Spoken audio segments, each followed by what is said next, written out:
guys in different countries have a couple of beers and discuss a stadium somewhere in the world and their experiences there. I'm Paul. And I'm Dave. And we are excited to be here with you again tonight. Before we get started, please make sure to subscribe to the Stadium Journey YouTube channel, like the video, leave a comment, participate in the discussion. The official Stadium Journey review of today's venue can be found at our website, stadiumjourney.com, or the link can be found in the comments below. So let's get rolling. Dave, what are you drinking today? So I have a New Belgium Fat Tire.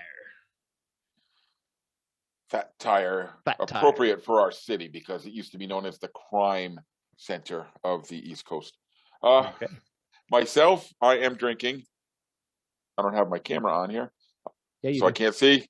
I am drinking from Buzzards Bay Brewery in Westport, Massachusetts, Golden Flounder Pilsner Ale, one of my favorites.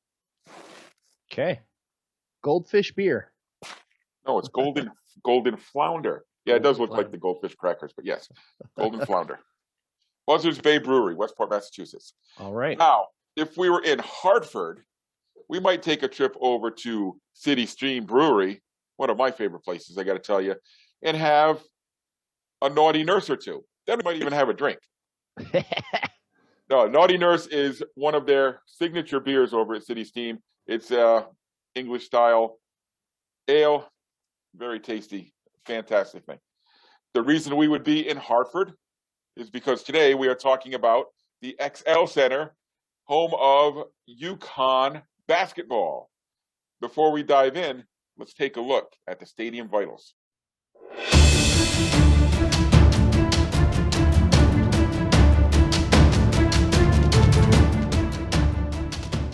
Before we start, Hartford fans, I don't want to be mean. I don't want to insult you, but the Whalers aren't coming back, guys. They're not getting an NHL team. But we are going to talk about the fantastic experience that is UConn Huskies basketball. Absolutely. And this is a unique one because we were actually at this game at the same time. Yeah, usually when we're discussing a place, we're talking about, yeah, I was there in 2006 and I was there in 2020. Yeah. But we actually met up at this game. Yep. XL Center, I mean, for me, it was my second time I had been to see the Hartford Wolfpack once. AHL hockey, it is, for most places, it is what it is, right? It's an opportunity to go to a former NHL building, former home of the Hartford Whalers. Definitely a venue of its time. Totally looks like something that was built in the 70s. And actually, before we get going, let's give a little history lesson to our listeners who may not be familiar with the XL Center, which was born as the Hartford Civic Center. A lot of people call the XL Center, they refer to it as the mall. The reason being was that when it was built in the mid-70s, I think 76 or 77 it opened up, it was part of a mall. There were actual stores and stuff that was all there attached to the arena. So you could do your shopping, you can go get some shoes and some clothes and stuff, and then go see the Whalers. It was all attached in one complex. The mall is not there anymore, but the name lives on. But that rolls right into my first point. And the one thing that jumps out at me from the outside is it's very unassuming. You could drive by it and not know you drove by it. It's not some big, huge, gargantuan structure. I don't know if it's dug into the ground. It's dug deep into the ground, yes. But yeah, it just sort of fits the area. It's unassuming. It's not an eyesore, but it's not an eye catcher either. But that's the first thing that kind of jumped out at me is where is this place? Oh, I drove by it. Oh, okay, there it is. Reminds me of the story that Bob Gibson said the first time he saw Fenway Park. Where's the rest of it?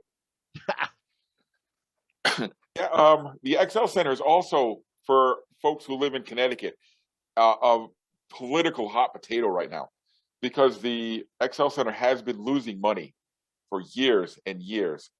and there's a significant part of Connecticut that would like to replace it. So what do you do? And they don't want to just replace it with some 12,000 seat arena for minor league hockey. They want to replace it with a major league caliber arena. They want the Whalers back. Not coming, guys. Even if you build a $1 billion arena, the Whalers are not coming back. But yeah, so it's always a debate. What do we do? Do we sink the money into the XL Center and modernize it and fix it up, or do we knock it down? We build something new. What do we do with it? It's been a bone of contention for a couple decades now. Well, when we were there for UConn basketball, and it's from NHL standards, it's definitely undersized, right? Like it's at about 15. Well, it's 15, 16, yeah. For basketball, I think it might be a little less for hockey. I'm not positive. And we were there for a fairly decent game. It was a conference game at the time. Played Memphis. Yeah, against Memphis. And Memphis, I believe, was ranked. And it was the perfect size for that game. It was packed. It was a sold-out crowd. The vibe in there was amazing. We had a blast. But definitely a product of the 70s. Little concourses. Narrow concourses, yes. A million corners. It seemed like I was turning a corner every 3 feet. And I didn't even show you the secret concourses on the upper level. Oh, gosh. And then I guess the other thing that was really kind of surprising was it was almost like it was one level. It was like one big, huge, lower bowl, right?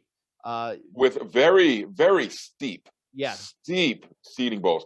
If you ever, I think you sat up in one of the corners, correct? If I remember right. We were in the corners. If you ever have to sit on one of those large sides that go up on either side of the ice or the court, you need a Sherpa and a mountain goat to get you up to the top. Believe me, I have sat up there. And that's one of the big problems with the XL Center. That's where the luxury boxes are, way up there. They're like 20 stories above. I'm exaggerating, of course. But they're way above the playing surface. Right. And, for basketball, it still has that Big East kind of feel. Now, subsequently, when we were there, they were still part of the American, and now they have moved to the Big East. But it was part of that Big East idea where Dave Gavitt, who was the commissioner, wanted to get those teams off campus, off their little on campus gyms, and get them into big NBA sized arenas. They were the first conference that really got in with ESPN, and it became like a who's who of venues, right? So they were in Madison Square Garden, and they were in the Spectrum, and they were in the XL Center, the Hartford Civic Center, or whatever it was. Did BC play in Boston Garden at that point? They played occasionally in Boston Garden. Okay. Not regularly. Providence was off campus, and they were in the Dunkin' Donuts Center. Known as the Civic Center back then, yeah. Right. Georgetown played at the Cap Center. Right. And just that a whole different vibe to it.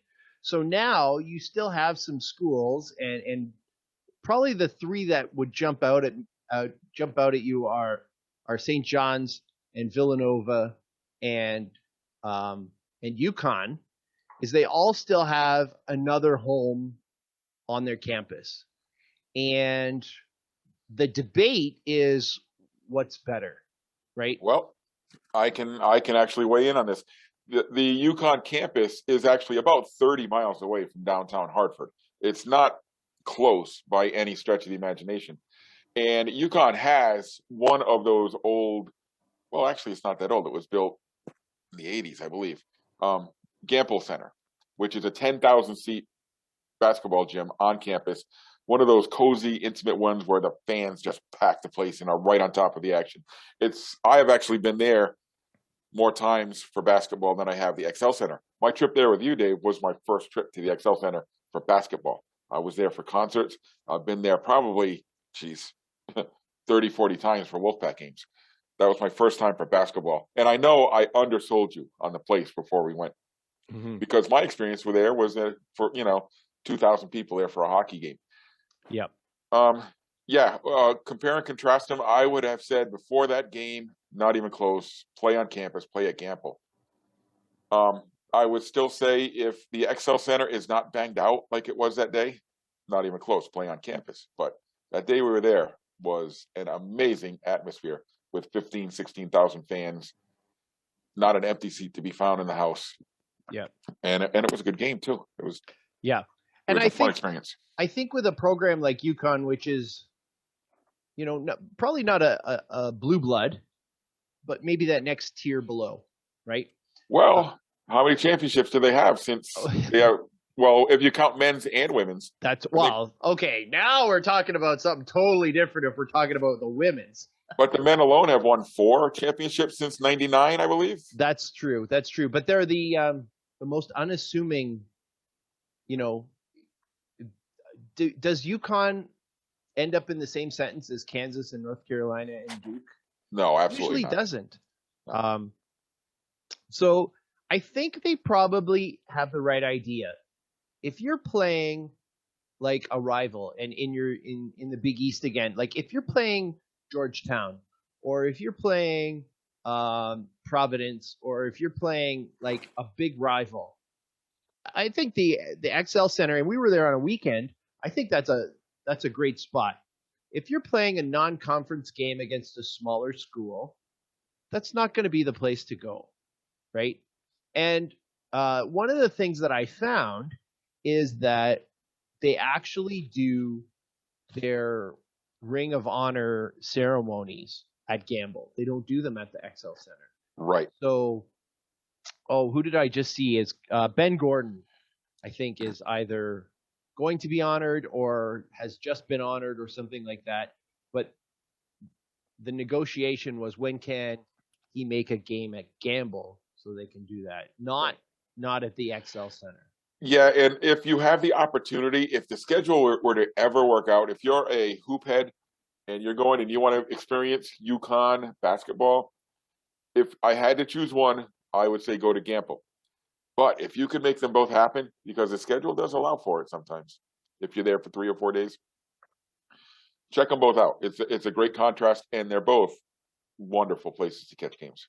Yeah, can you imagine UConn and Syracuse like back in the day? That would have been just rocking, right? Like, oh, absolutely, and just an amazing experience. The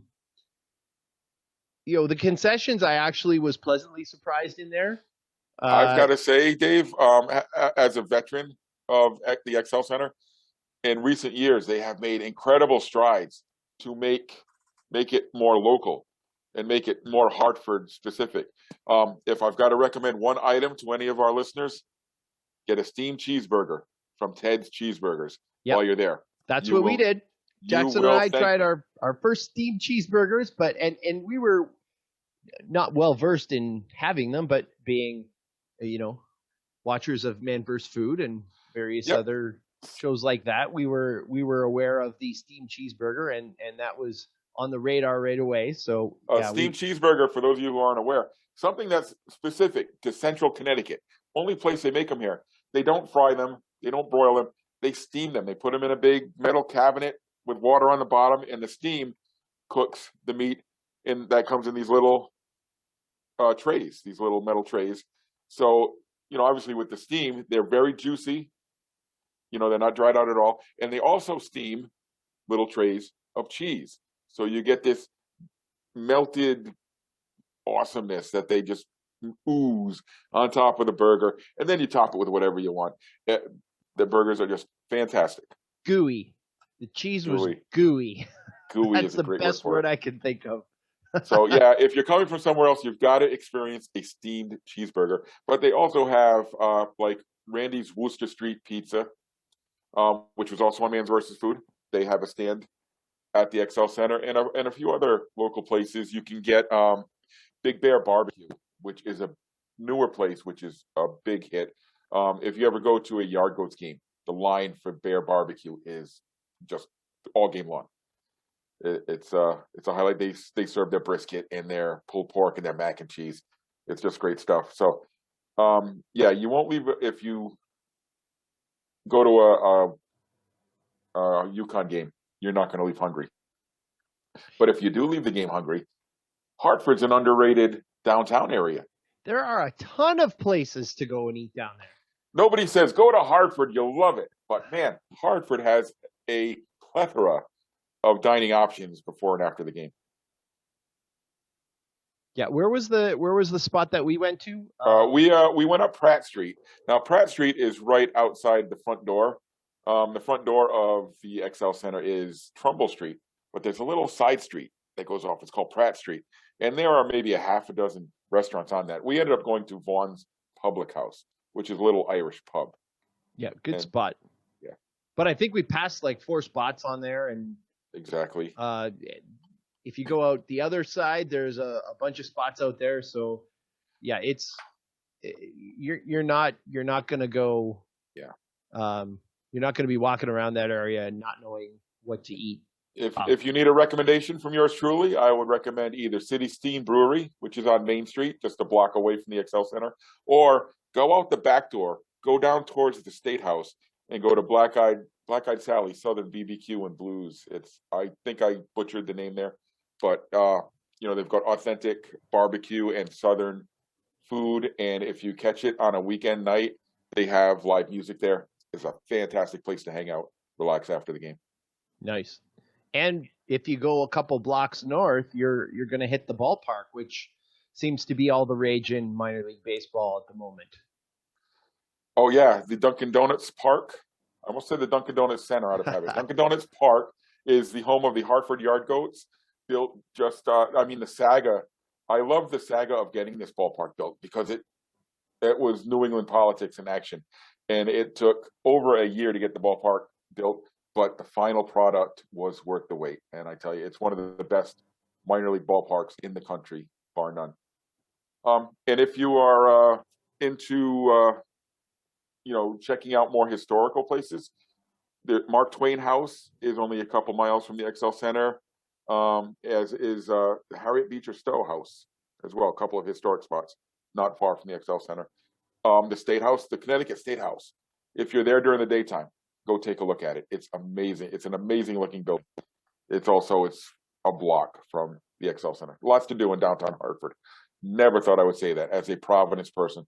Never thought I would become a fan of Hartford, the city of Hartford. But its reputation, it's outstripped its reputation by leaps and bounds. Well, if we're ever able to actually go places again, then maybe we'll have to take in a Yard Goats game, and we'll have to do an obstructed view on Dunkin' Donuts Park. Yeah, that would definitely be another a great episode. Yeah, it's quickly become one of my favorite places to catch a game. If you can get a ticket, it is sold out all season long, at least the last couple of years. Hopefully 2021 will bring us back to the ballparks, back to the arenas. XL Center, very underrated, but worthy place to check out a game. Perfect word for it, underrated. So that should do it for this quick hitter, the UConn Huskies at the XL Center. Check it out, and have a naughty nurse while you're there on me. Cheers.